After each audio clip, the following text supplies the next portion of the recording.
Good morning, everyone. For the new ones, I will introduce myself. My name is Marabel Viernes. You could call me Ben.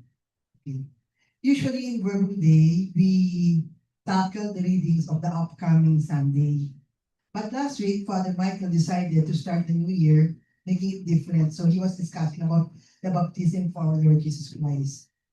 But today, kasi I'm not Father Michael, back, back to the usual, I will be discussing the readings for this coming Sunday, which is on January 25, 2026. Okay?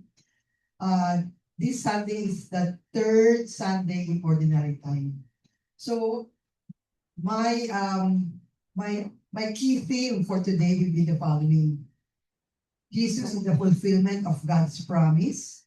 Second would be call of the first disciples or the first apostles. And third would be talking about the third Sunday in Ordinary Time, which is also the Sunday of the Word of God. Na last week ko na natutunan yun.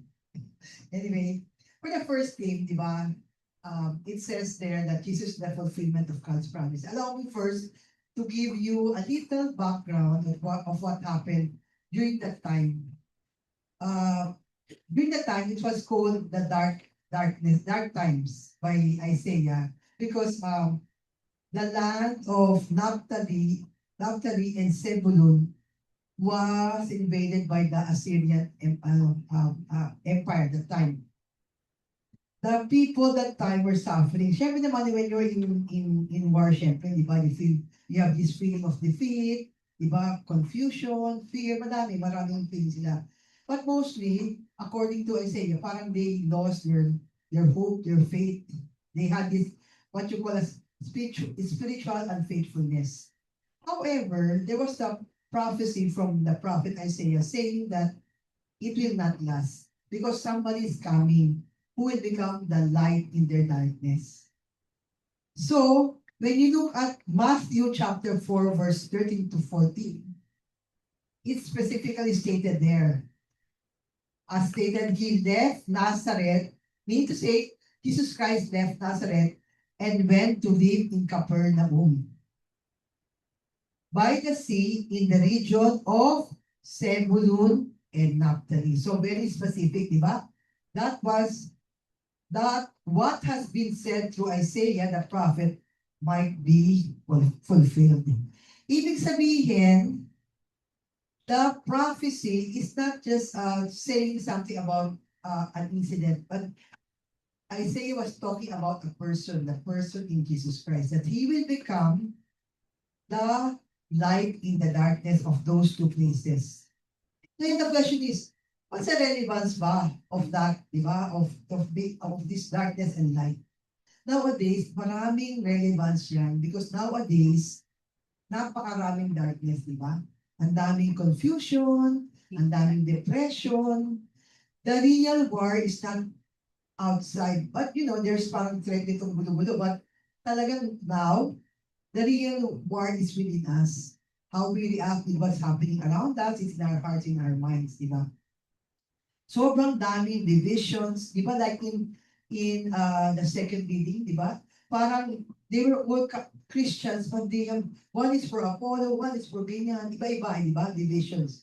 There were also some broken relationship, isolation, injustices, and most of all, confusion. Speaking of confusion, di ba? Ang dami ngayong social media, hindi mo na malaman which is AI, which is true, and which is not, di ba? It's so confusing. Nakakagulo sa atin, no? But for us to be able to hold on to the truth, we should always hold on to the Word of God, di ba? About few months back, noong 2025 pa, kasi we have here in our condo, yung parang um, chat group na lahat ng mga per building, meron kami chat group. So example, if there's gonna be a misting in our building, may ina-announce doon, as ang dami mga suggestion, pasok-pasok yan. Yari, there's gonna be a preventive maintenance ng elevator, gano'n, ina-announce yun. Tapos, somebody biglang said, can you please help me? May nag-text, can you please help me? I'm so depressed, I'm so lonely, I wanna kill myself, sabi dun sa aming chat. Oh, yun tumahimik, walang sumagot. Sabi ko, ang ano ba yan? Kung kailan importante yung cry for help, parang ayaw makialam na lahat ng tao. So what I did, I answered, please read my PM, private message. Minessage ko dun sa lalaki, sabi ko sa kanya, you know, I'm not a psychiatrist, I'm not even a psychologist, I'm not even, a counselor, but please heed my advice.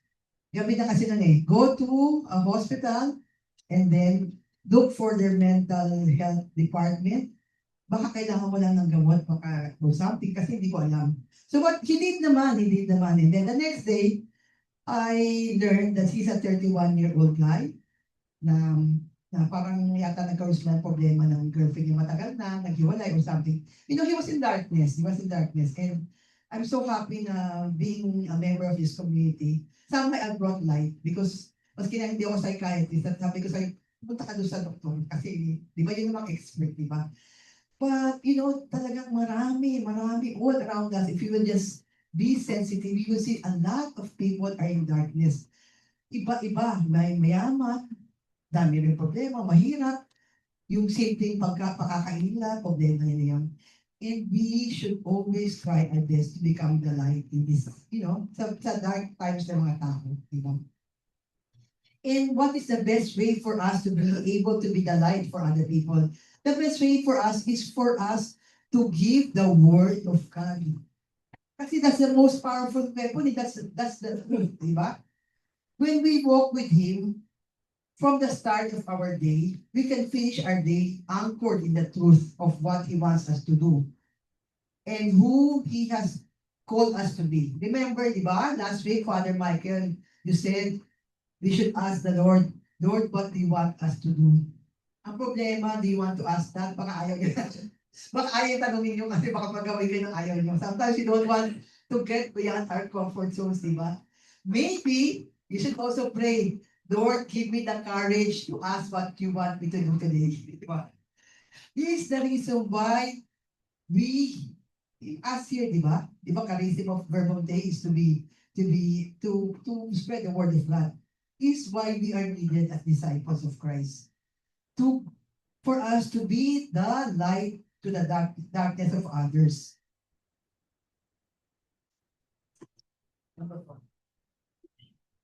That's why I will be tapping now the call of the first apostles. Can I ask you, Amy, please read nga? Okay ka ba sa There or Yeah. from here? Yeah, they're from As he was walking by the Sea of Galilee, he saw two brothers, Simon, who is called Peter, and his brother Andrew, casting a net into the sea. They were fishermen. He said to them, come after me, and I will make you fishers of men. At once they left their nets and followed him. He walked along from there and saw two other brothers, James, the son of Zebedee, and his brother John. They were in the boat with their father Zebedee, mending their nets. He called them, and immediately they left their boat and their father and followed him. Thank you, Emily. Thank you, Martina. Matthew chapter 4, verses 18 to 22 is a clear call to discipleship. Diba, what stands out in that passage is that Jesus did not call somebody who's so great, diba, parang mga prime minister, no, mga emperor or whatever. He just called simple men, fishermen, diba? First, Peter and Andrew, they were just casting their net in the sea. Then James and John naman, they were mending their nets with their father Zebedee. They were all immersed in their own reality. Just like us, diba? When we were called, we were all immersed with whatever we're doing in our reality, diba? However, the call of Jesus is so powerful. It carries a promise that once we heed His call, something greater will happen. We will become fishers of men. What is also striking there is that yung immediate response ng mga disciples, the four of them, di ba? Wala silang keme. They left everything and then just followed Him. Sana ganun din tayo. I hope, Lord.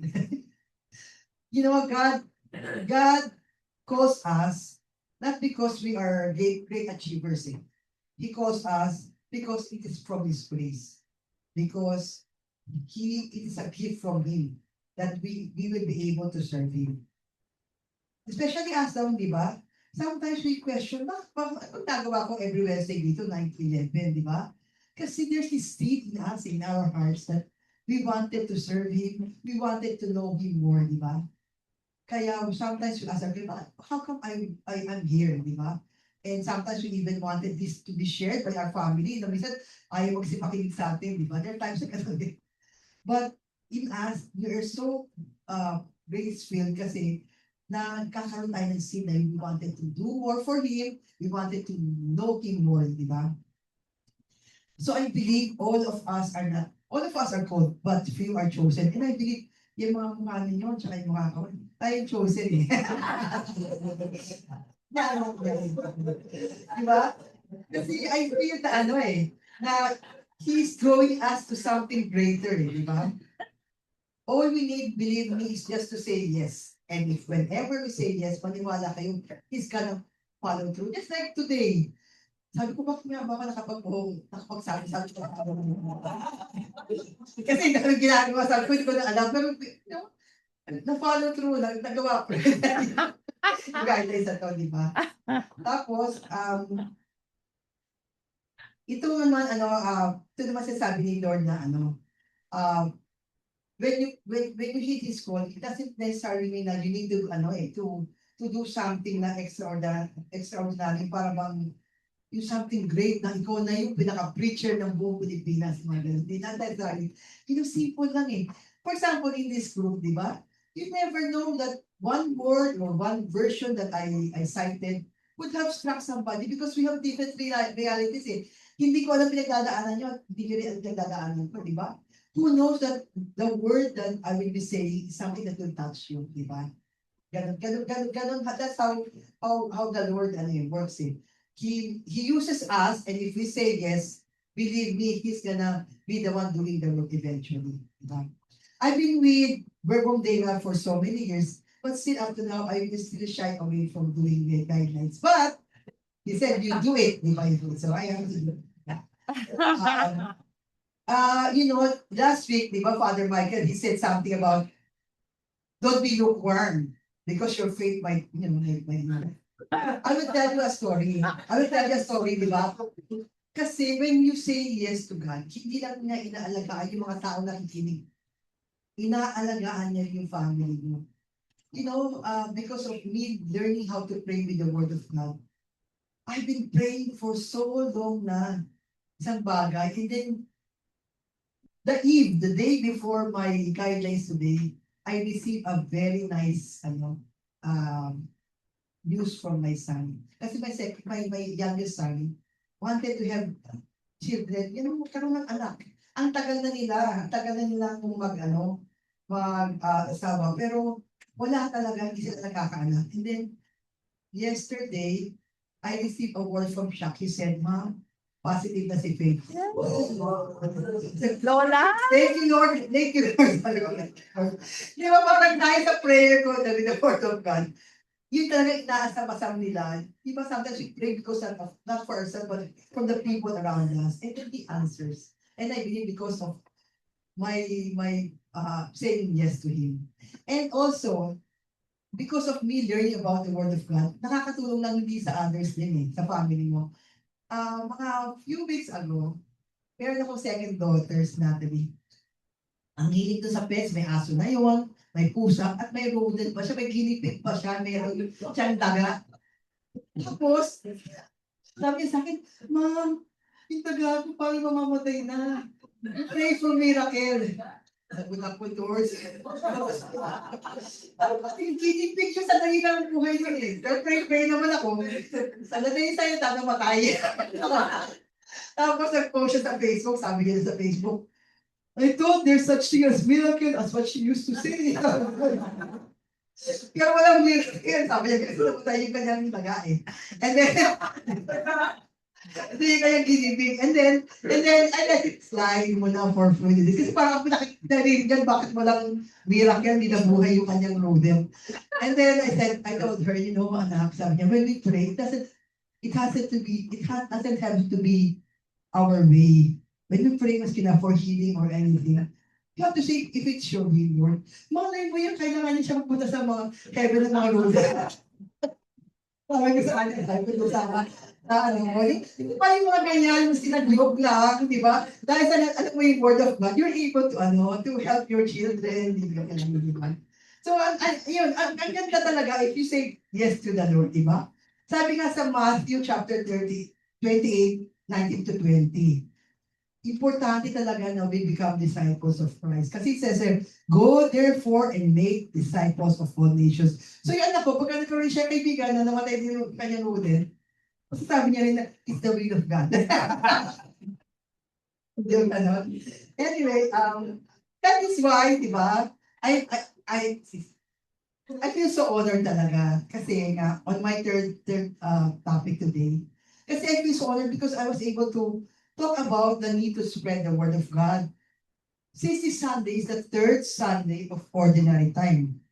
Pope Francis declared it in 2019 to be the Sunday of the Word of God. Why? He said kasi we need to highlight the importance of the scriptures. We need also to encourage deeper engagement with the Bible and foster unity. Noting it is a year-long commitment and not just a single day commitment. Meaning to say, when we dwell in the Word of God, it has to be daily. Daily yan. We have to pray with the Word of God. And I'm so fortunate and so blessed kasi nga, di ba I learned how to pray with the Word of God. Pero mo, I'm Catholic na, hindi ako born again, pero natuto ako mag-pray with the Word of God, di ba? At parang I get the best of both worlds. So, now I have prepared na the guidelines. So, yung sa mga bago, we allot a certain time, like mga 20 to 30 minutes. You know, kasi whatever you're going through, hindi namin alam kung ano you're going through. Ilapit nyo, sabi niyo kay Lord, ganito, this is what's happening to me, mag-usap kayo. And then, from there, we have to respect the chance of everyone being able to commune with the Lord. So that's after my talk, na patatapos na ngayon, so you can do that. Diba? So let's try to do that, pray with Him, and then lift up whatever it is in your heart and in your mind. Thank you, everyone, and glory to the Father, and to the Son, and to the Holy Spirit, as it was in the beginning, is now, and will be forever. Amen. In the name of the Father, Son, Holy Spirit. Amen.